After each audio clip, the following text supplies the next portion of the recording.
Happy Sunday. What's going on, guys? It's Ricky with TechBud Solutions. Hope that you guys are all having an amazing Sunday. Today's November 30th, 6:53 p.m. here in Arizona, and we are live. MSTR is down 3.5%, and it's not just MSTR. Overall markets are down, but Bitcoin is plunging. If you guys look at this 5-minute time frame, you could see a substantial, huge leg down, getting rejected at 92,000, showing that once again, there is uncertainty, not just about Bitcoin, because overall markets are dropping, right? So we have to acknowledge that. NASDAQ market is down 0.61% during the overnight hours. I do want to remind you that markets can sell off during overnight hours, and that by the time the market opens tomorrow at market open, markets have been incredibly bullish. They could recover, but it looks like markets are just planning to de-risk. Tomorrow is a pretty significant day. Powell has a speech. Quantitative tightening ends tomorrow. We have the PMI data, and then ISM manufacturing is supposed to be released. That's a report if you are not familiar with it. The really interesting about this is that, again, markets are dropping. NASDAQ is down 0.63%, but it's always the speculative assets that always experience the hardest retracement during uncertain times. But who knows, right? If what Jerome Powell says tomorrow, if it's bullish for the market, it can cause a recovery, right? So let's not overreact. I'm excited. I'm not going to sugarcoat it. I'm excited. I already announced it to my LPP team. I'm ready. I'm ready to short the life out of MicroStrategy if the opportunity presents itself. Looks like MicroStrategy is already testing extreme oversold levels right around 166. I really do believe that if we want MicroStrategy to continue to make new lows, Bitcoin has to begin to plunge. Let's keep it super straightforward, right? That is my big focus for this week. I'm not afraid to short MicroStrategy. I just want to make sure that I don't do it because I don't like the company, or that I avoid shorting just because I don't like it. I have to respect that, technically speaking, it's at a previous support range. If Bitcoin finds a support and begins to recover, it gives MicroStrategy the environment to recover.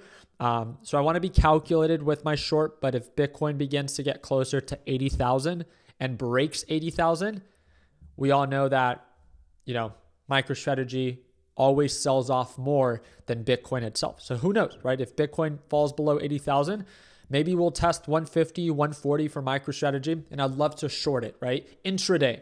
And that's something that I'm very excited to do with our LPP team during our live trading session. So, all right, let's go ahead, and I wanted to talk about this stock because I know a lot of people are paying attention to it. Again, if you want to watch me trade live tomorrow, I always am happy to invite you. It's the second link in the description down below, and we have a huge sale going on right now, so you're more than welcome to check it out.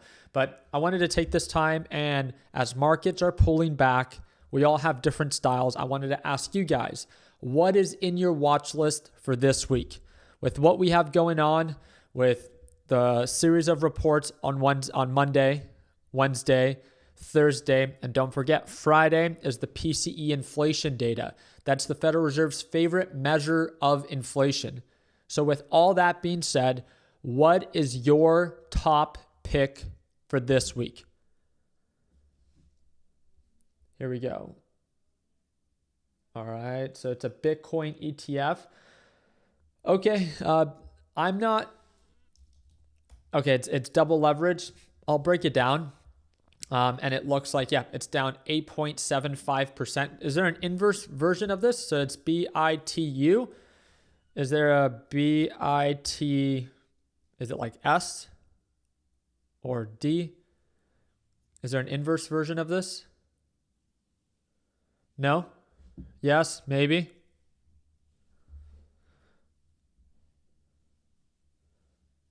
I'm asking you guys, for those that are big into ETFs, for Bitcoin. Silver's going crazy right now.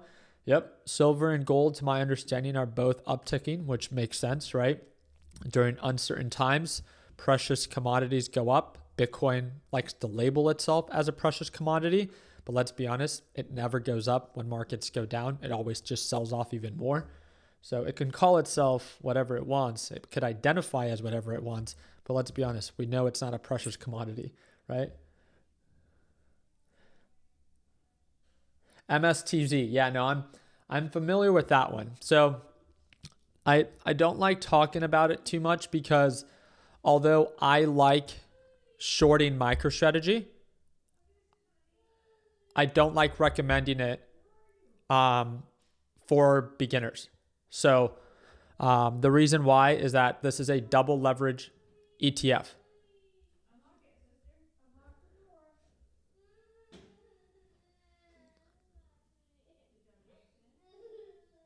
Yeah, sorry. I heard my daughter crying. I just wanted to make sure that she was okay. MSTZ, let me make this, again, you guys know that I don't like MicroStrategy, but I also don't like beginners taking positions on ETFs that are leveraged, that are of greater risk, right? I don't want to be like the crypto bros that encourage you to buy meme coins because it's in their benefit. This is not in my benefit, right? It's a public market. MSTZ is an inverse ETF of MicroStrategy. So when MicroStrategy sells off 1%, MSTZ goes up 2%. So intraday, I'm comfortable trading MSTZ if you're okay with the leverage. But remember, if MicroStrategy begins to recover, MSTZ will sell off twice as quick. And I need you to acknowledge that. If you are terrible at risk management, stay away from this. I want to be straight up with you. But if you're calculated, if you're experienced, this is not an investment vehicle. This is not something that you want to hold for a long period of time. It's a double leveraged ETF. So please make sure that you respect it with the risk that it follows with. So I do want to present it as an option for those that want to explore it. They don't have to short MicroStrategy. You could actually just buy MSTZ, and this goes up when MicroStrategy goes down. It's an inverse ETF. But I cannot stress this enough. If you're terrible at risk management, please stay away. I want to be very clear with you guys. It's not worth the risk. Oh, but Ricky, if it does sell, but if it doesn't, MicroStrategy is oversold. Markets have been bullish, and if they do begin to recover, this will sell off more than it can possibly recover. So be calculated and be intentional. Know yourself. If you don't have the experience to back up, a riskier trade, just stay away, right? Learn how to walk before you run. Your time will come. This maybe just might not be the time, okay? All right, what are we doing? Oracle will continue going down or rebound. I don't think it's looking good for Oracle. Based off of every article that I read when it comes down to Oracle, everything is pointing down, right? It's a whole fiasco going on. And it makes sense, right? From highs of $345 to overall lows of $200, this thing has lost nearly 50% of its value. What is it? 30 at the exact amount right now, 41.65%. I get why you're paying attention to it though. It is oversold. I don't think it's worth shorting when a stock is this oversold, but I also don't believe that it's worth buying if there is no true confirmation of a reversal. I want to jump on to Investing Pro real quick. We can look it up. How many of you, I wanted to ask you guys, how many of you guys have been using Investing Pro? Do you like understanding the stocks that you're analyzing a little bit more fundamentally? Do you feel like it's helping you understand what these businesses are, not just technicals, but actually, be able to do a little bit further of a due diligence, right, with the company? So very quickly, Oracle, we could see here, still trades at even with that nearly 41%, 41% retracement, it still has a PE ratio of 46.3 times its earnings. This just shows. Do you guys remember when this thing was gapping up because of an AI partnership with ChatGPT or OpenAI? It was complete bullshit, right? And then now look at that. It's lost nearly 50% of its value, and it's still trading at a relatively industry standard high PE ratio. It does produce great revenue. It does have net income, but it's a whole fiasco in the back end. When we look at the Pro research, again, you do have to have Investing Pro to access this. I do see why people are paying attention to it. Everything looks good when it comes down to its revenue, but this is what I wanted to share with you. When it shows the executive summary, it says, despite these positive growth indicators, Oracle faces challenges, including intense competition from established hyperscale cloud providers, significant capital expenditure requirements, and projected a $35 billion for FY26, and substantial debt load, raising concerns about financial flexibility. That is my main thing with Oracle, is there's been substantial debt load that has been nonstop being talked about of how leveraged Oracle is, especially at these insane valuations.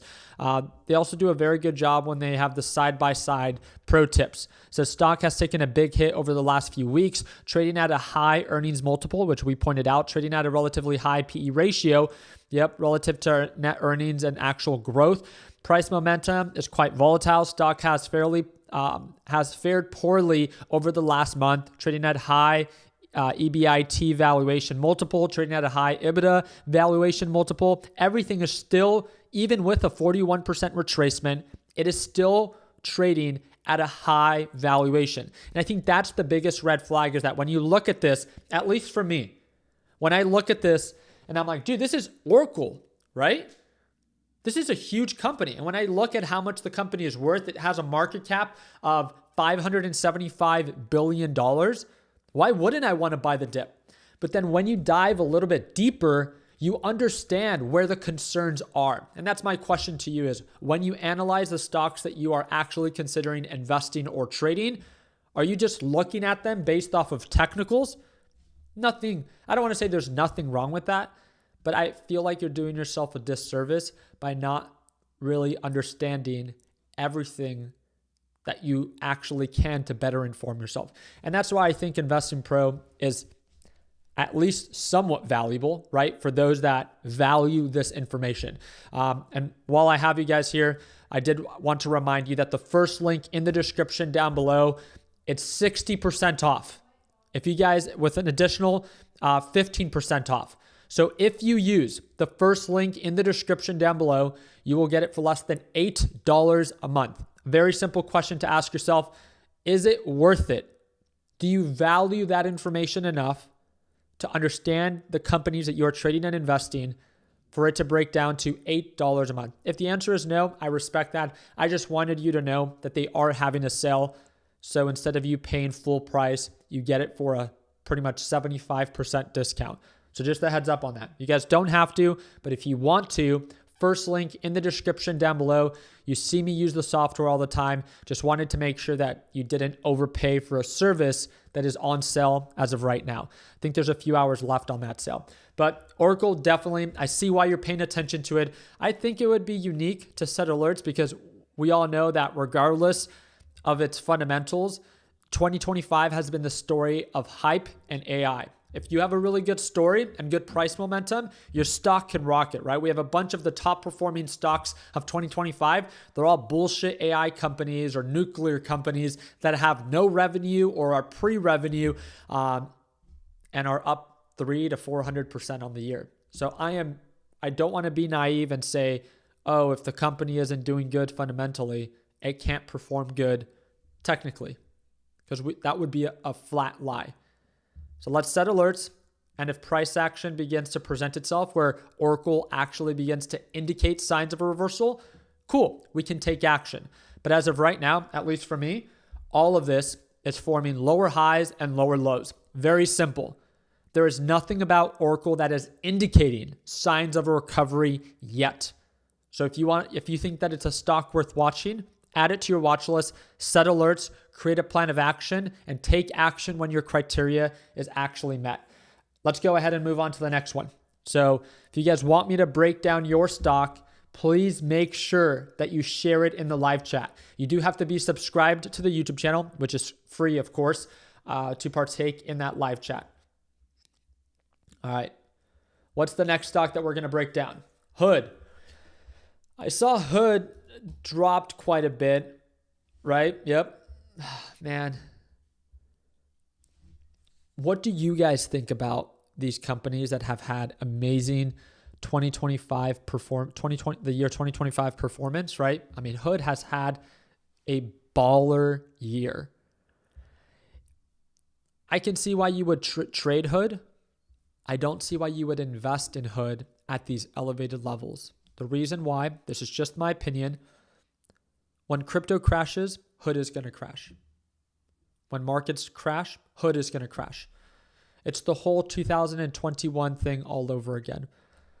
Hood's performance is based off of trading activity. It makes a majority of its money through payment through order flow. It's a commission-free trading platform that makes money every time you take a trade. They make few cents on the trade, right? When trading activity begins to slow down during a recession or during a bear market, I want to remind you, right now during this bull market, it's at the top of its game and it's beginning to show signs of it slowing down. So again, don't get me wrong. I get it. I get why you're thinking about trading Hood. I just want to let you know, I don't think it would make a good investment based off of what I've seen about it. And let me show you. So again, jumping right back into Investing Pro, going under the pro research, I want to show you what happened in 2022. 2022 was a bearish year for Hood, right? You guys see that it went from highs. Oh, I'm sorry, that's 2025. My bad. It's right here. 2022, it was a bear market for most of the market, but Hood went from highs of $84 to lows of $6. When you look at the actual revenue, it also saw a decline. So not only did the price on the technicals price action see a decline, but it also saw a decline on its revenue because again, there's a direct, I would say, a reaction or reason on why the revenue begins to decline during uncertain times. And it's simply because trading activity slows down. So as we're beginning to show signs of, nearly being at all-time highs, this is just something where I want to shed light on. This to me does not look like a good investment long-term at 120 per share. But in the short term, right, it looks a little bit on the overbought side. To me, it almost makes more sense to short this than it does to go long. But Hood has had such an amazing story of 2025. I respect your opinion on why you might want to go long on it. So I would say that if it begins to actively trade above the moving average and markets begin to uptick, I think that it would give Hood the environment and the condition to also begin to uptick. But as long as markets stay uncertain and that sentiment is still present, I don't believe that Hood can thrive during those uncertain conditions because Hood is one of those companies that has done really, really well right now, but it's also the most overbought stocks that always experience the hardest retracement during uncertain times. We call it the rubber band effect, right? The further that you stretch a rubber band, once it snaps and markets pop, the harder it will fall, right? So I think that Hood is a great stock to pay attention to. I think it's done a great job actually growing fundamentally as a business, and I respect that. I just also want to look at the not just micro outlook, but the macro outlook of like, hey, right now Hood is beginning to kind of show signs of peaking during this bull market. And if we do enter, which we don't know, but if we do enter this bear market, it's most likely companies like Hood that will not only experience a decline on their stock price, but also a decline on their revenue, which will most likely further exacerbate the sell-off for the actual company itself. So that's my 2 cents on Robinhood. I think right now, for myself, not for you, but for myself at these overbought levels, and based off of how markets are remaining uncertain, at least for me, I've talked to my LPP team about this. I feel like markets are more uncertain today than they were like a month ago. There's more selling pressure, right? Past few weeks have been a great example. So I would feel comfortable based off of risk to reward ratios. If I pull this up very quickly, we could see that, wow, hey, there's a lot more downside based off of recent timeframes than there is of upside potential. So I still need to manage and mitigate my risk because it could also always recover. But this is a 3-to-1 ratio, 3.2 to 1 ratio, which to me would meet my criteria. So this would also be a stock that I would consider shorting if price action supports it. But we'll learn more about this tomorrow, depending on how the markets react to Jerome Powell's speech. Let's go ahead and do two more stocks that you guys would like me to break down.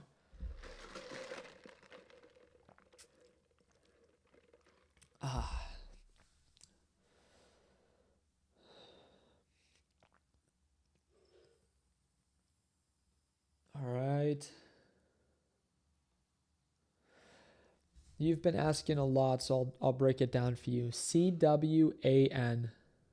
CWAN. And I like that it's not one that I'm familiar with.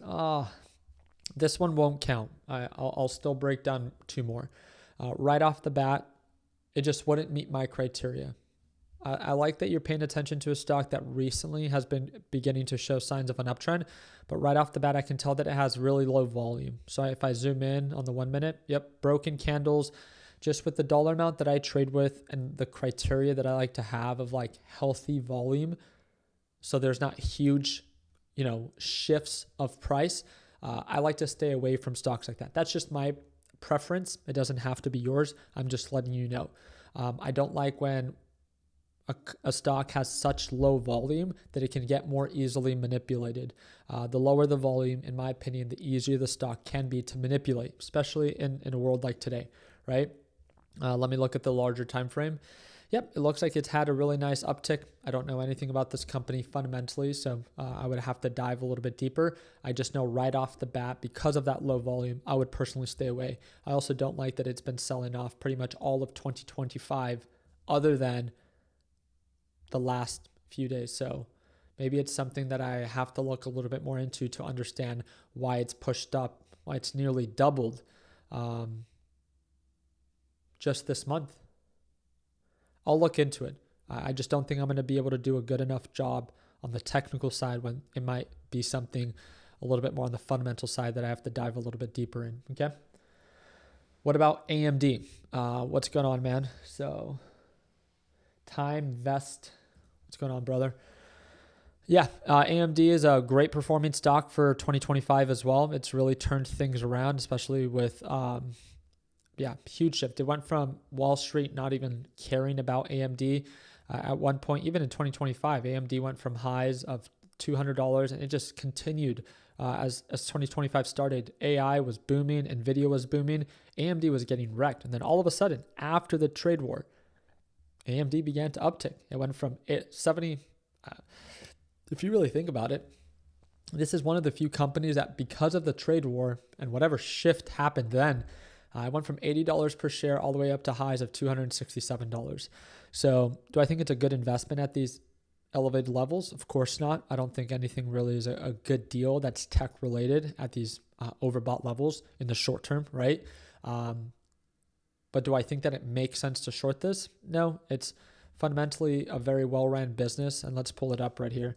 I know that it's not as, 100, at least for me, that's too high. 113 times its earnings at $3.3 billion of net income, yet it has a market cap of $354 billion.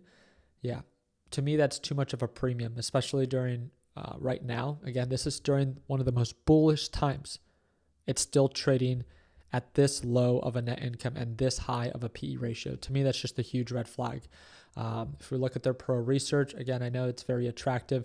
They've been upticking their revenue. There's been substantial growth and good projections for 2025 and for 2026 with a landmark partnership with OpenAI.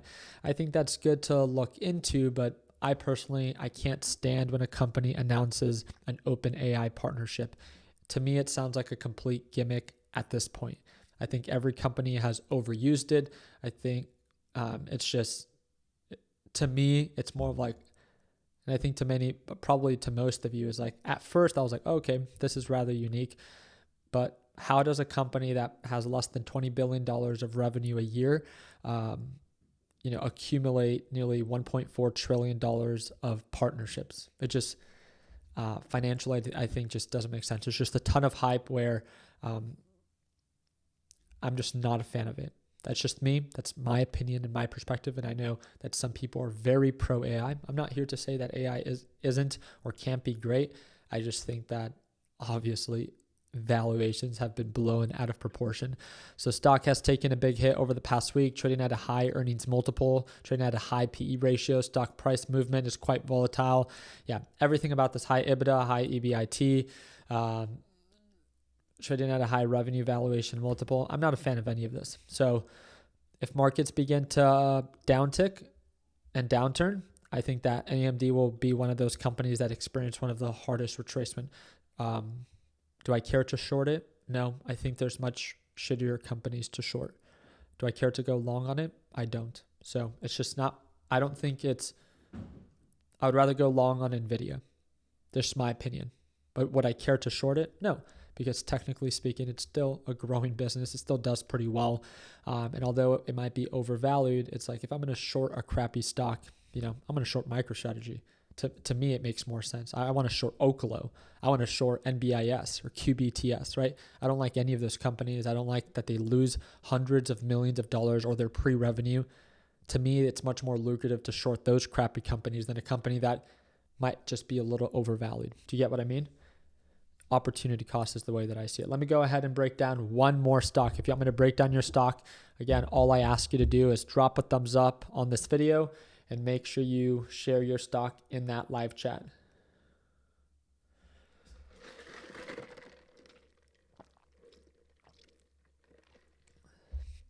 I haven't seen that one in a while.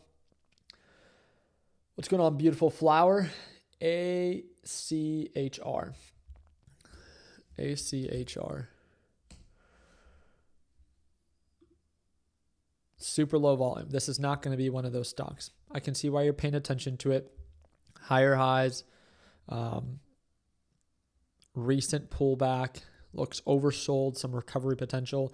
Every technical indicator looks decent. I don't like that it's a lower cap stock. I don't like that it has lower volume. If this meets your criteria, I think that's great. I would just really pay attention to price action. Is this thing actually going to begin to show signs of a recovery? Just look at previous patterns on when it's recovered, right? It has sold off many times in the past before. You can look at the day chart. We talk about this in the LPP lesson library, 3 stages of a reversal. There's the rejection, consolidation, and then confirmation. So as of right now, I would say that it's in the consolidation phase, which is stage 2. There is no confirmation of a reversal just yet. So if you enter now, you're still entering at a point of possible risk. Just my 2 cents there. I would set alerts and follow up for confirmation. All right. SMR sold off 50%. Let's break it down. What's your name? Tevin?